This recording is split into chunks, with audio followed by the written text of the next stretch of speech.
Hello, hello, hello, powerful beings. Wendy Amara here. Okay, Ritzy. Hello, hello, hello, powerful beings. Wendy Amara here. I'm actually in the mountains this week. I'm on vacation with my family, and I'm super excited to be among the trees again. Oh, I just love being in nature. And I actually think trees have been talking to me for a while now. Like, I just feel a message that comes from them when I'm around trees. I know this might sound kind of crazy, but I really do think if you spend enough time in nature and just really sit still and completely disconnect from everything, you can have some powerful regenerative moments where I have felt called back into the power that is nature.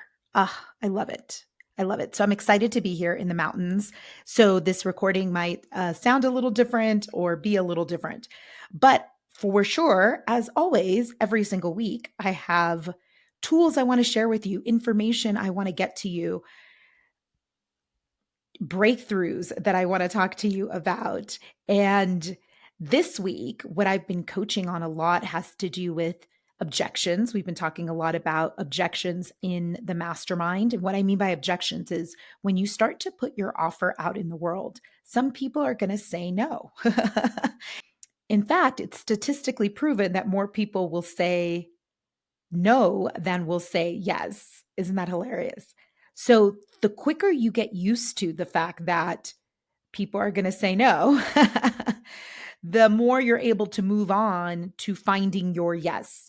What we're going to talk about today is how do you gear yourself up? How do you resource yourself? How do you fill your cup up enough to be able to handle those no's? And there's two really powerful questions that I think we forget about. In fact, I read them in my journal last week and I was like, oh, yeah, these are powerful questions that I asked myself a long time ago. And I went back to asking myself these questions again. It's two really powerful questions that I found in one of my journals, which, by the way, highly recommend you reread your journals from back in the day. You know, even if you don't have one from 10 years ago, but you have one from a year ago, even to read your journal from a year ago is going to be so insightful. In fact, I should do a podcast on what I discovered having reread my journal. There's so much I discovered, especially when I reread the one from last year. But this particular journal that I was reading was from like 5 years ago. And two powerful questions that a mentor of mine asked me at the time that I was like, dang, these are good questions. And the answers to these questions, dun, dun, dun, is what's so powerful because through answering these questions, I felt fully resourced again. What do I mean by fully resourced? Fully resourced means you are reconnecting yourself to who you really are. You are filling your cup up again, filling your gas tank up with gas again, getting filled up such that you can go out into the world and do the work that you're meant to do, whether that's being with your family, building your career, building your business, getting your offer out into the world, making decisions from a full cup place, right? I also call it feeding your confident wolf. Getting resourced is really about feeding your confident wolf and getting back to that centered space with yourself. We all need to get resourced through time because our battery will run out. Shocker, right? I'm sure you're fainting from the shock. Our battery will continue to run out. It's just like drinking water. You've got to replenish yourself with water every day because your body needs it. Your spirit, mind, soul needs to be replenished also. And so that's what I mean by asking yourself these questions that will rejuvenate you, replenish you, resource you, bring you back to source you again, feed you, fuel you so you're able to go out there and do the work. That's what we're going to talk about. These two questions that I found in my journal from 5 years ago are powerful questions to ask yourself. Okay, question number one. Are you ready to get into it? And guys, always have a notebook or pen when you're listening to my podcast, because there's going to be moments like this where you're going to want to write something down. And I know many of you listen to my podcast running on the treadmill or going for a walk or in the car with your family, but ask somebody to write it down for you or stop and take a note, because again, these are two really powerful questions. Okay, question number one. What is your center of gravity? Dun, dun, dun. What is your center of gravity? Have you even heard this question? When I read it in my journal, I was like, that's right. This is a powerful question. Okay, let me explain. What do we mean by center of gravity? What is your center of gravity? Your center of gravity is the center at which you feel completely connected to your purpose, source, the grounded energy of what you're doing. So it is the place where you feel centered, you feel grounded, you feel at ease, you feel fully connected to the work you're meant to be doing.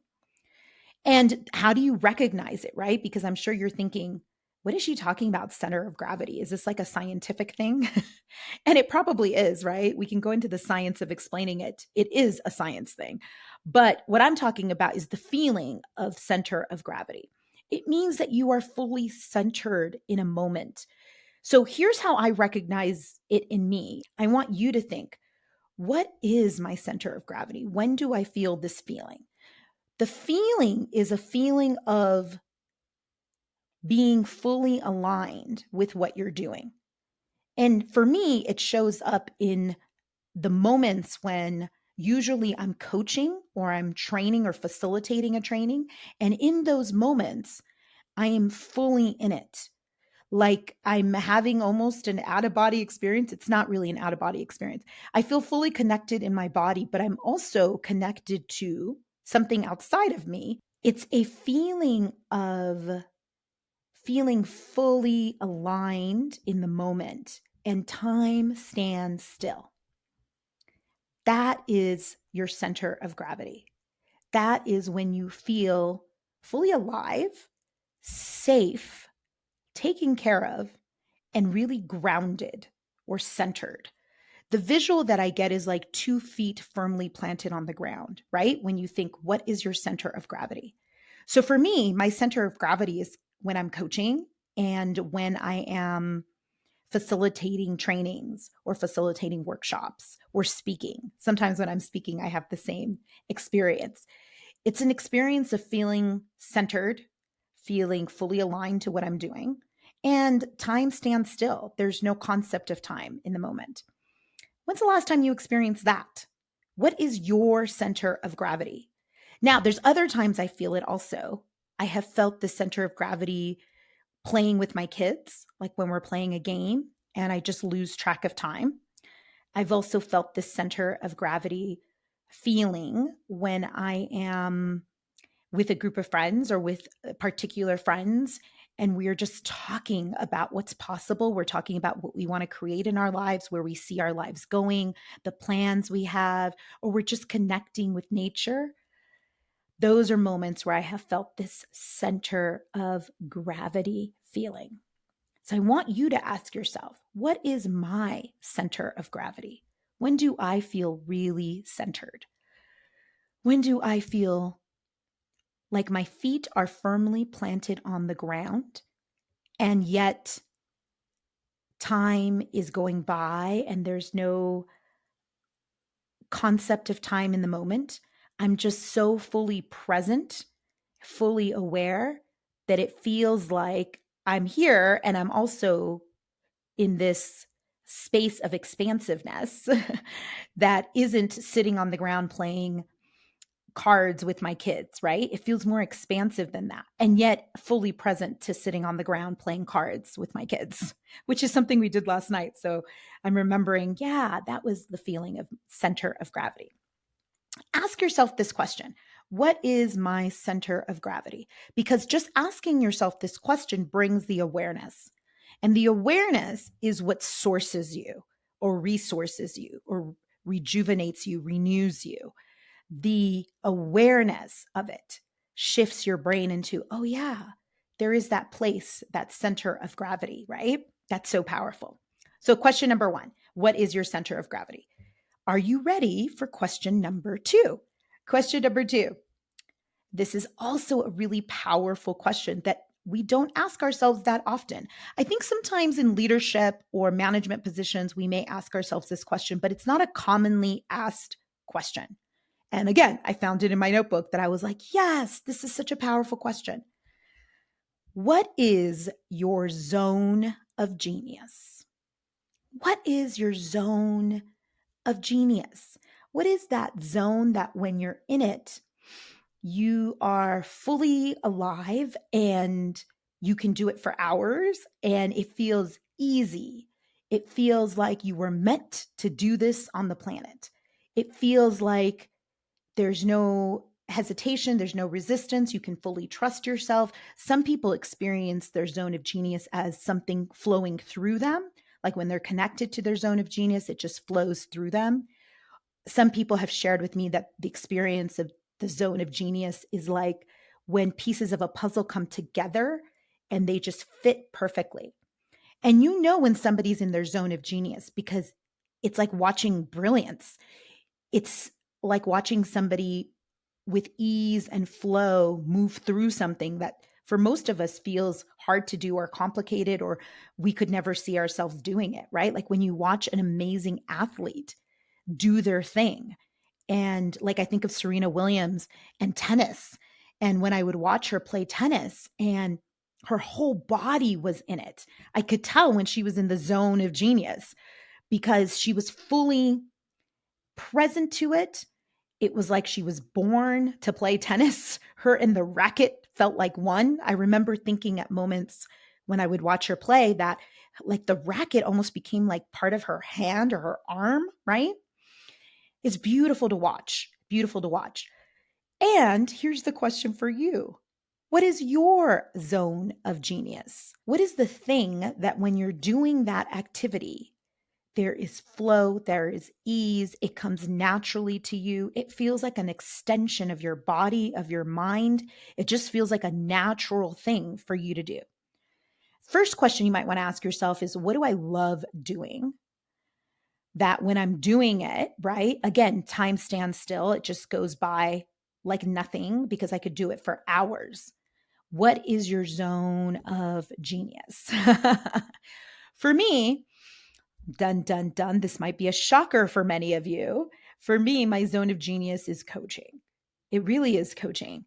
And there are moments when I'm really in it and moments where I'm not so in it, but there are moments when I'm in it that it's just like a flow. I can just clearly see where I need to go with somebody for them to have a breakthrough and for them to really move forward and take action and actually hit a goal. I can see clearly like a map that just presents itself in front of me. And then I know, okay, you move a little left, you move a little right, you move to this direction, you pivot. I understand how to move somebody through. And when it happens, it feels very organic. There's just a flow with it. It feels like a dance, and I'm leading the dance with the client. That is my zone of genius. And people have also told me, clients have told me, like, wow, that was some powerful coaching. How did you do that? And I'm like, I just followed the map in my head, in my instinct, right? I think it's my zone of genius because I've always loved it. From the first time I discovered coaching, I was like, wow, this is powerful. It's powerful how you can move people through a series of questions that in that moment, their brain will actually expand and grow in that moment. Like you can have somebody have a breakthrough in a 10-minute session, right? It doesn't need to take a lot of time. And you can have somebody have a new awareness, have an aha moment. And that aha moment could transform their whole life because now they're looking at something from this new perspective, this other way of looking at it. I mean, I literally see people build new neuron brain connections in front of me. It's super exciting. Can you tell already by how I'm talking about it that it's my zone of genius? So I ask you, what is your zone of genius? What is the thing that you absolutely love to do? Makes me think of one of my cousins because her zone of genius is cooking. She's always been this amazing cook. And it just came naturally to her from the time she was little. She loved being in the kitchen with my grandma and loved cooking and would cook in ways that were like natural for her. She was never a person who was following an instructions list or a menu of what to do or an ingredients list or whatever, right? I was always a person who was looking for like, okay, what are the directions we have to follow for this cake that I'm putting together or whatever, right? And I'd be looking for the right pans and all that. She just instinctively knew. She was somebody who, didn't have to follow ever a recipe. She was just a natural at it. I was always looking for one or two, three different recipes at one time because I couldn't follow my instinct. Whereas she would be like, just a pinch of this and a dab of that. What's a dab? I'd be like, well, is that like half a teaspoon or a full teaspoon? What's a dab? And what's a pinch?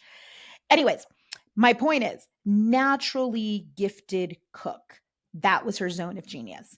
And then she would just taste the food. And you all listening probably know somebody like this, or it might be you listening to this, where you taste your food and then you know, oh, okay, it needs more garlic, it needs more onion, it needs more salt, just based on tasting the food. That is a zone of genius. You know what else is a zone of genius that I admire so much? Writers, people who know how to write really well.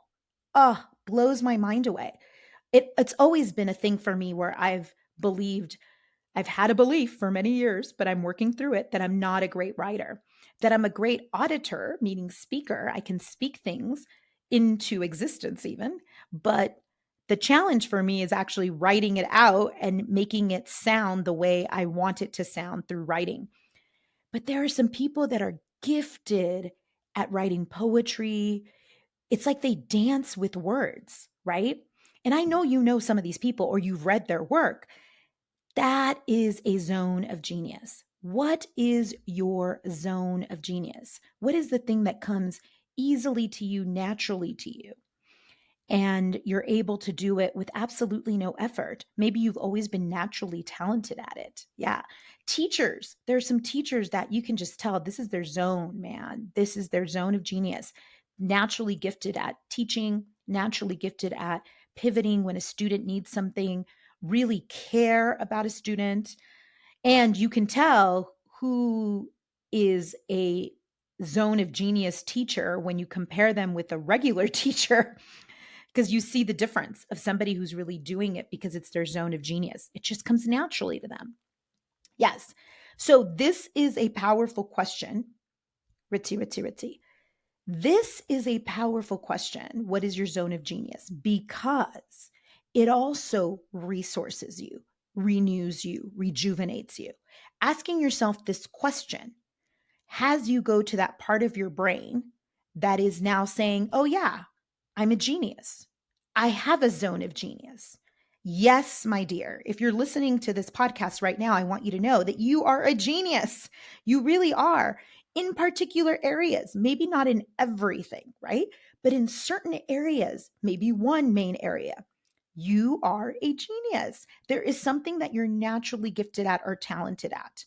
And if you don't know what it is, this is your opportunity to ask some of the people around you, what do you think my zone of genius is? What do you think is the thing that I'm really gifted at or good at that just comes naturally to me?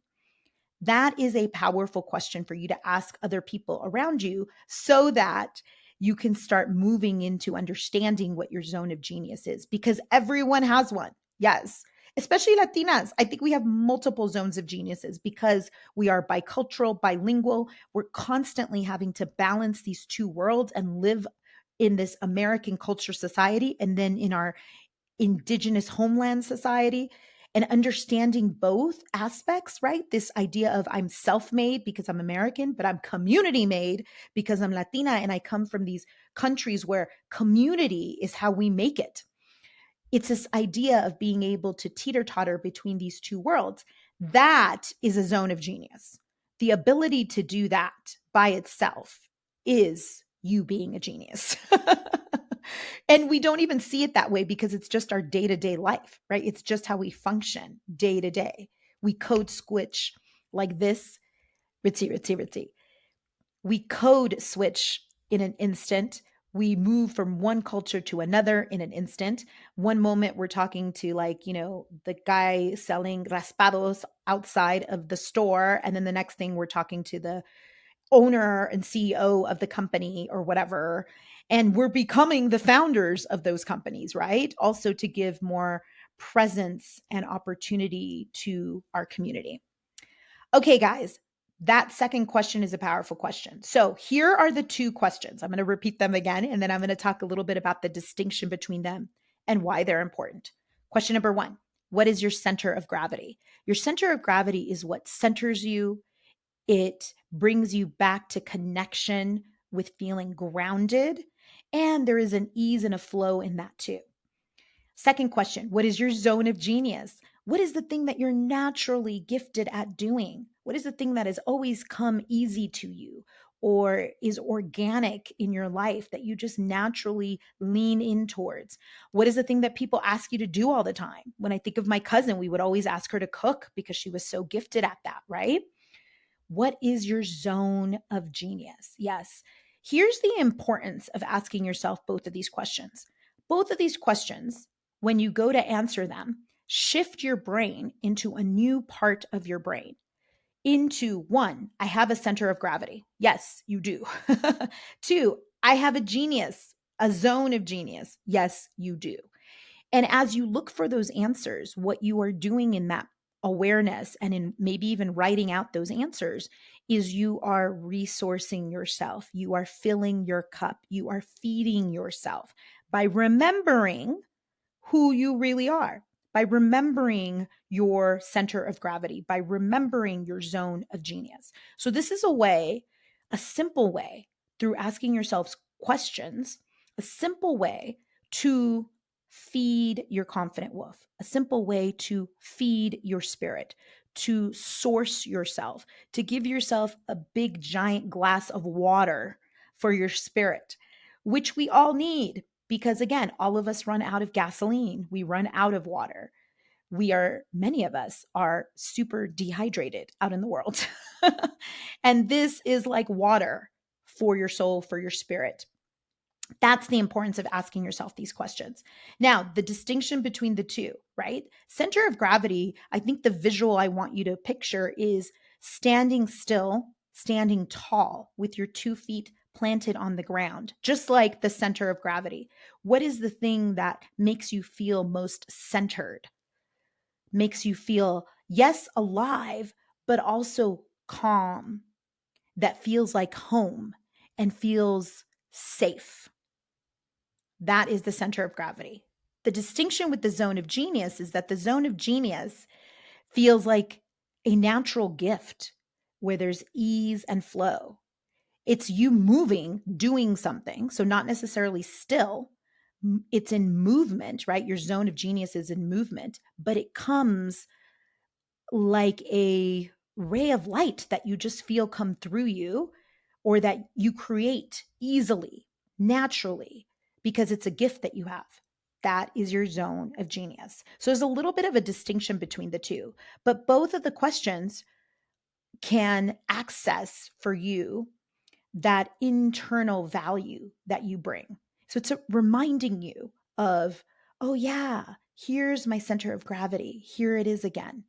And hopefully, through building awareness, you will recognize the next time you're in your center of gravity and maybe even be proactive about moving to that place as you go about your day, go about your week, trying to think about, I need to spend more time in my center of gravity. Same thing with zone of genius. Hopefully, you'll be able to recognize what your zone of genius is and recognize when you're in it, which is kind of cool. And hopefully be able to be proactive about setting yourself up to win in the future. So you spend more time in your zone of genius. Or even asking yourself, when's the last time I was in my zone of genius? Because that also brings awareness to, I got to spend more time doing that. I literally am putting together a brand new training. Done, done, done. I keep doing that, right? Okay, let me stop doing the sound effects. I'm literally putting together a new training so that I can spend more time in my zone of genius. Isn't that funny? I'm doing it, yes, because it's going to be powerful for people to come take it. It's a brand new training I'm developing. It's not the Future Self Experience, which is also coming up soon. I'm excited about the Future Self Experience, but I'm developing and designing a new in person experiential training because I want to spend more time in my zone of genius, because I'm aware that I haven't spent as much time as I would like in that particular space. So be aware, ask yourself these questions. Ask yourself these questions, write down the answers, and then share them with me. Please, I love to hear from you guys. Please post in the link for this post. Please post in the comments for this what you discovered as your center of gravity, what you discovered as your zone of genius, or maybe what you've always known is your center of gravity and what you've always known is your zone of genius. All right, guys, I love you all so much. I hope these questions are adding value to your life, because that's my purpose in being in your life, is to actually help you resource yourself, fill yourself up so you can go out in the world and do the thing and not freak out when there's a bunch of no's or not quit when you hit the wall, because you're going to hit hundreds of walls. So make sure you are resourcing yourself. Make sure you're actually taking notes during my podcast. And most of all, give yourself credit every single day. Celebrate yourself for doing this work, for even being aware enough to listen to this podcast and to implement what I'm talking about. I love you all, and I will see you on the next episode.